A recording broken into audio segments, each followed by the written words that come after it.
Bom dia, bom dia. Hora de passar a faca no porquinho. Que não teve jeito. Esse ano tá meio magrinho ele por causa da pandemia.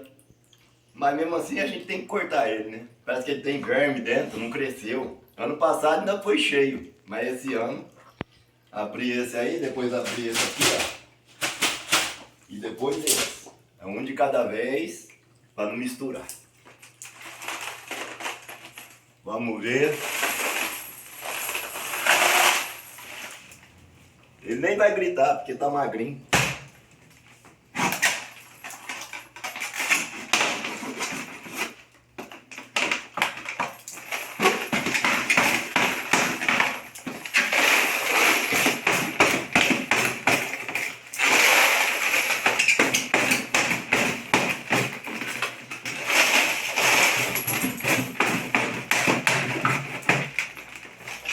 Olha, maravilha.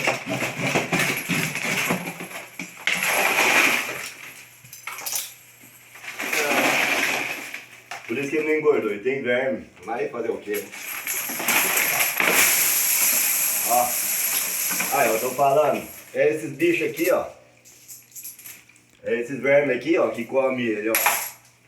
É onça. É garopo, olha. Ó. É por isso que ele não encheu, olha. Falando pra vocês, não dá pra acreditar, olha. É esses bichinhos que tá dentro dele aqui que come ele, olha. Pra ver o que, né? Ó. Olha. Ó. Garopa. Aí não enche mesmo, não tem jeito. Ó. Saindo mais, ó.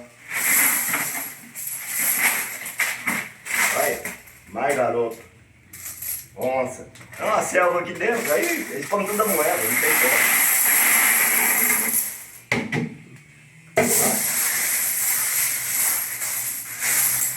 Maravilha, ó. Oh, beleza. Esse já era. Agora ano que vem, ver se eu acabo de encher um inteiro. Aí esse aqui eu abro depois que contar aí para não misturar. E esse aqui também, tá? Tchau, obrigado.